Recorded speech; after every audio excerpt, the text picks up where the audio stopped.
28 ప్యాకేజీలుగా టెండర్లు పిలిచింది ఆనాడు కాంగ్రెస్ ప్రభుత్వమే కదా. అసలు డిపిఆర్ ఎప్పుడు వచ్చింది ప్రాణహితకు? 2010లో వచ్చింది. 2007-8లో టెండర్లు పిలిచారు. ప్రాణహిత డిపిఆర్ వచ్చింది 2010వ సంవత్సరం. మా సుదర్శన్ అన్న గారు కూడా ఉన్నారు ఇక్కడ. 2010లో డిపిఆర్ వచ్చింది.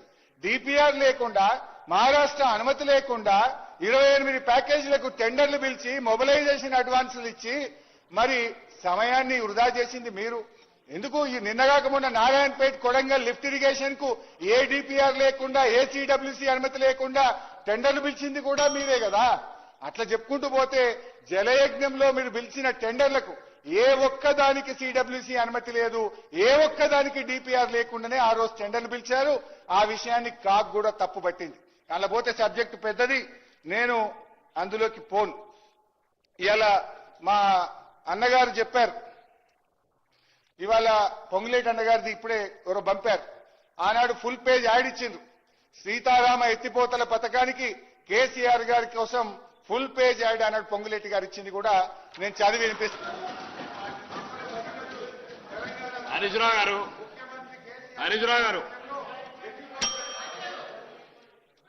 మినిస్టర్ గారు పదే పదే మీరు ఏదైతే సీతారామ ఫౌండేషన్ అన్న రోజు మీ పార్టీలో లేనన్నాను. అసలు మీరు ఆ యాడ్ ఎప్పుడు ఇచ్చినామో ఏందో మీరు అసలు మీరిచ్చి నా మీద చూపిస్తున్నారా? అంటే తడి బట్టతో గొంతు కోసే స్టైల్ కాదు. ఎంత మీరు తక్కువ మాట్లాడుకుంటే అంత మూసుకొని ఉంటే అంత మంచిగా ఉంటుంది. తడి బట్టతో గొంతు కోసే క్యారెక్టర్ కాదు మాది.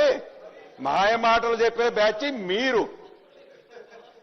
మళ్ళీ ఇంకా జ్ఞానం ఉండాలి, మాట్లాడటానికి జ్ఞానం ఉండాలి అధ్యక్ష.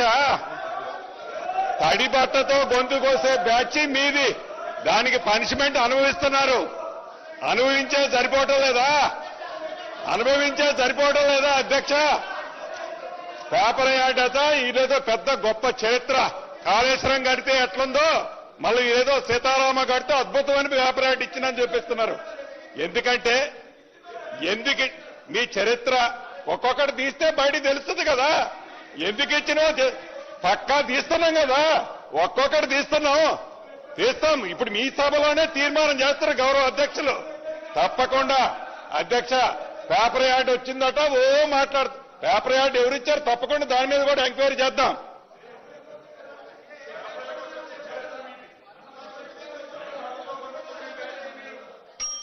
హరీష్ రావు గారు మీరు మాట్లాడేది ఇప్పటికీ దాదాపు 1 అవర్ అయిపోయింది. మీ సమయం కూడా అయిపోయింది. మీరు ఇంకా డివిజన్ అవుతున్నారు మీరు సబ్జెక్టు. మీరు ఇచ్చిన సమయం కూడా చాలా ఎక్కువ ఇచ్చారు ఇప్పటికే. పొంగులేటి గారితో ఒక చిన్న కరెక్షన్.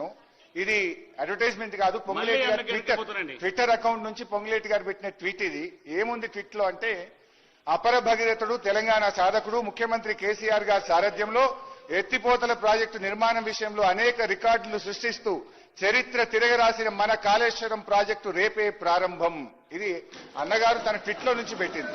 ట్విట్టర్ మినిస్టర్ గారు అధ్యక్ష మిడిమిడి జ్ఞానంతో సగమ చదివి ఇందాక ఏం మాట్లాడారు? సీతారామ ప్రాజెక్ట్ అప్పుడు మీరు పేపర్ యాడ్ అన్నారు. ఇప్పుడు ట్విట్టర్లోనట కాళేశ్వరం అద్భుతంగా కట్టారు హరీష్ రావు గారు కాదు కాళేశ్వరరావు గారు అని చెప్పారని అన్నాడు కదా.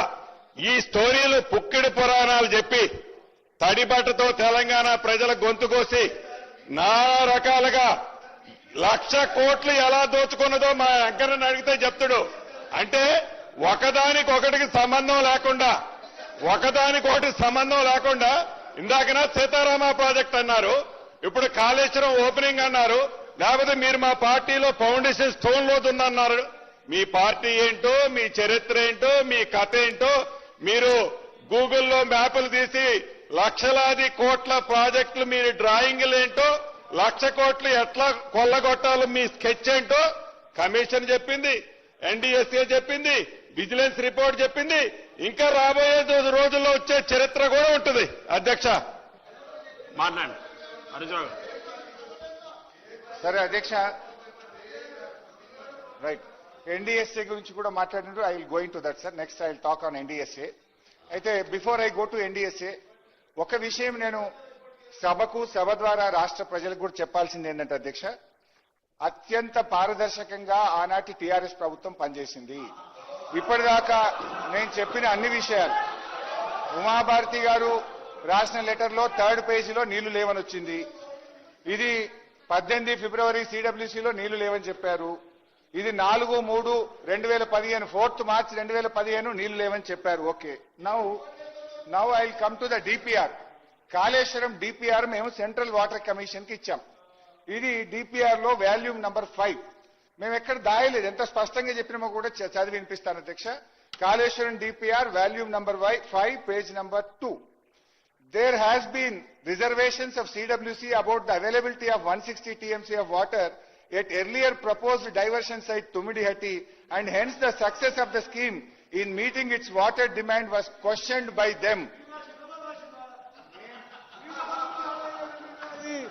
మీరు రాసుకునేది మాట్లాడినారు సార్, అయిపోయింది టైం చెప్పింది మీకు. ఒక నిమిషం ముగించండి, మీకు కంక్లూడ్ చేయండి. అదే ఎక్కడ సార్, నేను ఇంకా 20% కూడా చేయలేదు. మీకు ఇచ్చిన సమయం కంటే చాలా ఎక్కువ ఇచ్చినాం ఇప్పటికి. మాట్లాడండి. నేను ముఖ్యమంత్రి గారికి మంత్రులకు సమాధానం చెప్పడమే సరిపోయింది సార్ నా పని. కంక్లూడ్ చేయండి ప్లీజ్. అధ్యక్ష, ఉత్తమన్న లేచి ఇది మీరు ఇచ్చిండ్రా వాళ్ళు ఇచ్చిండ్రా అన్నాడు. ఎట్లా ఉత్తమన్న? డిపిఆర్ అనేది మనం ఇస్తాము. హరీష్ రావు గారు వినండి, డిపిఆర్ అనేది మనం ఇస్తాము. మనం ఇచ్చిన డిపిఆర్ ను పరిశీలించి వాళ్ళు అనుమతులు ఇస్తారు. ఉత్తమన్న, డిపిఆర్ తప్పుంటే అనుమతులు రావు కదా.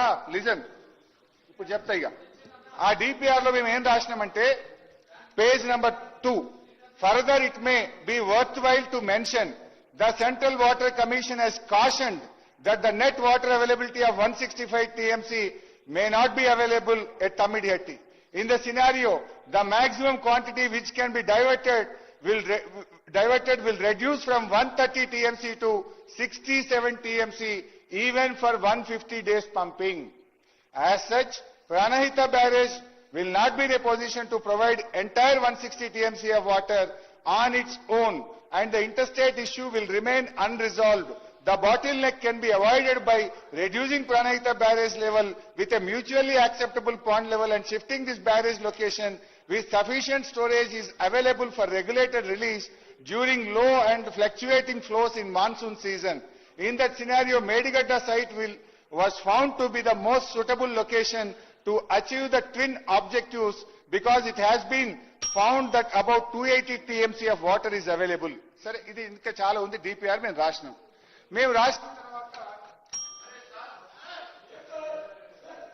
మీరు కంక్లూడ్ చేయండి హరీష్ రావు గారు. మీరు ఇప్పటికే ఇచ్చిన దాని సమయం కూడా చాలా ఎక్కువ ఇచ్చినాం. మీరు కంక్లూడ్ చేయండి. మీరు కమిషన్ మీద కంక్లూడ్ చేయండి.